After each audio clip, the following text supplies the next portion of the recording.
தேவனுக்கு மகிமை. ஞானஸ்தானம், ஞான போஜனம், ஞானபானம், ஞான கண்மலை. 1 கொரிந்தியர் 10ஆம் அதிகாரம் 2ஆம் வசனம். எல்லாரும் மோசைக்குள்ளாக மேகத்தினாலும் சமுத்திரத்தினாலும் ஞானஸ்தானம் பண்ணப்பட்டார்கள். இங்கு செங்கடல் ஞானஸ்தானத்திற்கு ஒப்பனையாக பேசப்படுகிறது. எனவே இஸ்ரவேல் ஜனங்கள் எல்லாரும் மோசைக்குள்ளாக மேகத்தினாலும் சமுத்திரத்தினாலும் ஞானஸ்தானம் பண்ணப்பட்டார்கள். யாத்திராகம 14ஆம் அதிகாரம் 13ஆம் வசனத்திலே, இன்றைக்கு நீங்கள் காண்கிற எகிப்தியரை இனி என்றைக்கும் காண மாட்டீர்கள் என்ற மோசையின் வார்த்தையின்படி பார்வோனும் அவனுடைய சேனைகள் அனைத்தும் செங்கடலிலே அழிக்கப்பட்டார்கள். இது நம்மை பின்தொடர்ந்து வரும் பாவத்தை முழுவதும் நாம் அழித்து போட்டதாக இருக்கிறது. 1 தீமோத்தேயு 5ஆம் அதிகாரம் 24ஆம் வசனத்திலே பாவம் நம்மை பின்தொடரும் என்று எழுதப்பட்டிருக்கிறது. இஸ்ரவேல் ஜனங்கள் எகிப்திலிருந்து விடுதலை பெற்றாலும், ரட்சிப்பின் அனுபவத்தை பெற்றாலும், பாவ மன்னிப்பை பெற்றாலும் பின்தொடரக்கூடிய பாவம் இருக்கிறது. அது நம்முடைய ஜென்ம சுபாவம், பார்வோனின் கடினத்தன்மை. ரோமர் 9ஆம் அதிகாரம் 15, 17, 18 வசனத்திலே இரக்கத்தை பற்றியும் கடினத்தை பற்றியும் எழுதப்பட்டிருக்கிறது. இரக்கம் என்பது மோசேக்கு கிடைத்தது, கடினம் என்பது பார்வோனை செங்கடலிலே அழித்து போட்டது.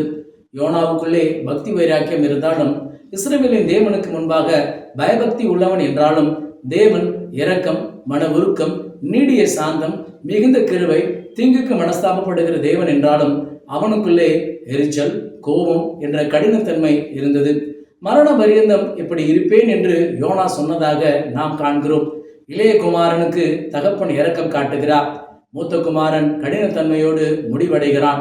லூக்கா 15ஆம் அதிகாரத்திலே வேதபாரகர் பரிசேயரோடு இயேசு அதை ஒப்பிடுகிறார். வேதபாரகர் பரிசேயருடைய நீதி உறுதிப்படுத்தப்பட்டாலும் லூக்கா 7:30 படி அவர்கள் தங்களுக்கு கேடு உண்டாகும்படி யோவானுடைய ஞானஸ்தானத்தை புறக்கணித்தார்கள். இதுவே அவர்களுடைய கடினத்தன்மை.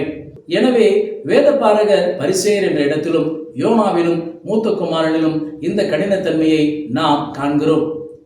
எபிரேயர் 3:8 உங்கள் இருதயங்களை கடினப்படுத்தாதீர்கள் என்று பரிசுத்த ஆவியானவர் எச்சரிக்கிறார். இந்த பின்தொடர்கிற பாவம் செங்கடலிலே அழிக்கப்பட்டது. அது பார்வோனும் அவனுடைய சேனைகளுமே.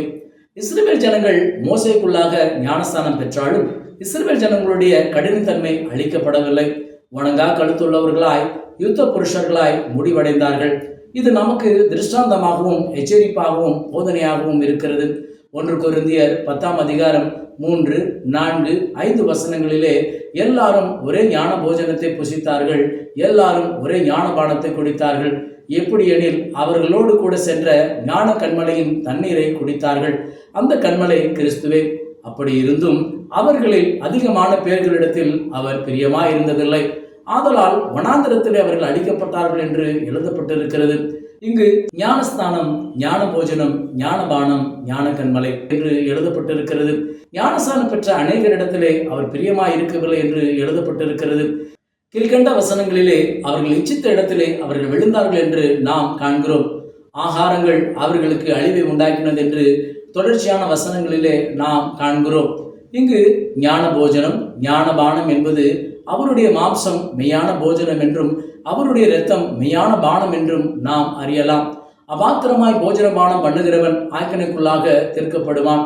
நம்மை நாமே நிதானித்து அறிந்தால் நாம் நியாயம் தீர்க்கப்படும் என்று 1 கொரிந்தியர் 11ஆம் அதிகாரம் 31ஆம் வசனத்திலே எழுதப்பட்டிருக்கிறது. எண்ணத்தை உண்போம், எண்ணத்தை உடுப்போம் என்று கவலைப்பட வேண்டாம்.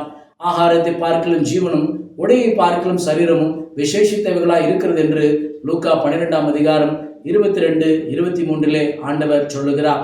உண்ணவும் ஒடுக்கவும் நமக்கு உண்டாயிருந்தால் போதும் என்று 1 தீமோத்தேயு 6:8 எழுதப்பட்டிருக்கிறது.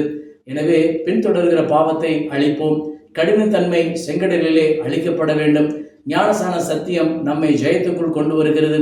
யாத்திராகம 15ஆம் அதிகாரத்திலே ஜெயத்தை கொண்டாடுகிறார்கள். ஞானஸ்தானத்திலே வெற்றி சிறப்போம். ராஜாவின் ஜெய கம்பீரம் நமக்குள்ளே முழங்கட்டும். கர்த்தர் உங்களை ஆசீர்வதிப்பாராக. ஆமேன். தேவனுக்கே மகிமை உண்டாவதாக.